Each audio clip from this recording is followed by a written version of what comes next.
नमस्कार, मैं हूं अंकिता वैष्णव। आज की खबर सिर्फ और सिर्फ अपराधियों के लिए है। उन अपराधियों के लिए जो खुद को बहुत शातिर समझते हैं, जो जुर्म करने के बाद भी सिस्टम की कमजोरियों का फायदा उठाकर बच निकलते हैं। लेकिन अब ऐसा नहीं चलेगा, क्योंकि सरकार ने साल 2023 में एक ऐसा हथियार सिस्टम को सौंपा जो जुर्म होने से पहले ही रोकने की ताकत रखता है। नाम है आईपीसी की धारा 311। धारा 311 यानी संगठित अपराध के विरुद्ध लागू होने वाली धारा, अर्थात किसी अपराध को अंजाम देने में किसी व्यक्ति की मदद करना, जैसे कि अपराध के लिए हथियार उपलब्ध कराना या अपराधी को छिपाने में मदद करना, किसी अपराध को अंजाम देने की योजना बनाना या किसी अन्य व्यक्ति के साथ मिलकर अपराध करने की साजिश करना आदि शामिल है। तो तमाम वे अपराधी सावधान हो जाए, क्योंकि राजस्थान पुलिस अब धारा 311 के तहत उस जुर्म को जड़ से खत्म करने के लिए कमर कस चुकी है। उदयपुर में इसकी शुरुआत पहली बार घंटाघर थाने से सटोरिये के समूह को गिरफ्तार करके हुई थी, जब क्रिकेट के सट्टे में 3 युवकों को धर दबोचा था। अमूमन इसमें हाथों हाथ जमानत हो जाती है या कोर्ट से ही जमानत मिल जाती है, लेकिन संगठित अपराध अपने आप में बहुत गंभीर धारा है। आइए आपको मिलवाते हैं senior criminal lawyer Raman Jain से, जिन्होंने इस धारा को विस्तार से समझाया। सर, संगठित अपराध को कानून की किस धारा के अंतर्गत अपराध माना गया है और इसके मायने क्या है? संगठित अपराध भारतीय दंड संहिता के तहत दंडनीय अपराध नहीं था। वर्तमान में जो कानून में संशोधन हुआ, भारतीय न्याय संहिता 2023 में पहली बार धारा 111 के रूप में से जोड़ा गया है। और संगठित अपराध में वे अपराध सम्मिलित हैं जो डकैती, वाहन चोरी, उद्यापन, भूमि हत्याना, contract murder, economic offence, cyber crime,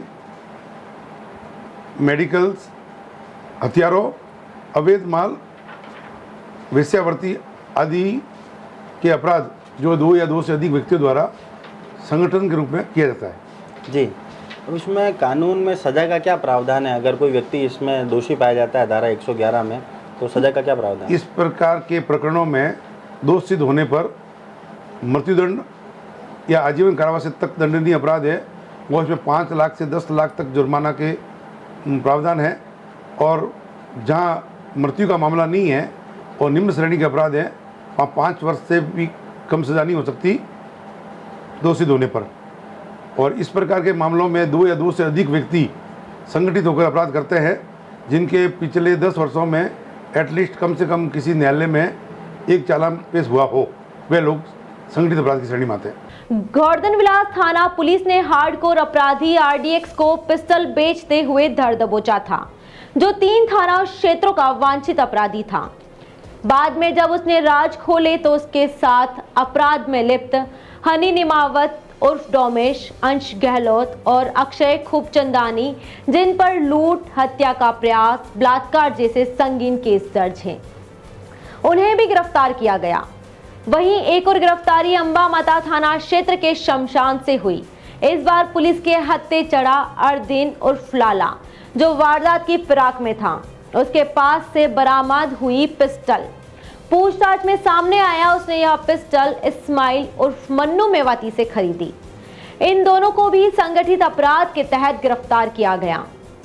इस ऑपरेशन में गोवर्धन विलास सीआई दिलीप सिंह जाला, उपनिरीक्षक अर्जुन लाल, मनोहर सिंह, धर्म सिंह, ब्रजराज, प्रहलाद पाटीदार, नरेश कुमार, दिनेश सिंह और साइबर सेल के लोकेश रायकवाल की महत्वपूर्ण भूमिका रही। जो संगठित अपराध है, जैसा कि कोई अपराधी सतत विधि विरुद्ध क्रियाकलाप में संलिप्त रहते हैं, वो संगठित रूप से अपराध करते हैं। उसके लिए बीएनएस में नए प्रावधान किए गए धारा 111 के माध्यम से।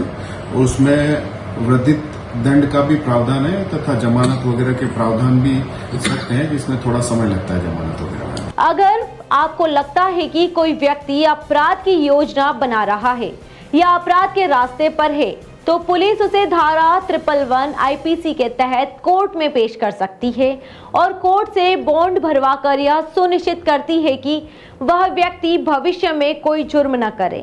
तो अपराधियों, साफ सुन लो, अपराध करना, इसमें भागीदार बनना और इसका समर्थन करना भी धारा 111 के अंतर्गत आएगा। धारा 111 अब सिर्फ कानून की किताब में नहीं बल्कि पुलिस के हथियार में शामिल हो चुकी है। उदयपुर पुलिस की इस रणनीति का असर आने वाले दिनों में राजस्थान में दिखेगा, जहां अपराध सिर्फ दबेगा नहीं, उसकी जड़ें ही उखाड़ी जाएगी। कानून की नजर से कोई नहीं बच सकता। नमस्कार, जय हिंद, जय जवान, जय मेवाड़।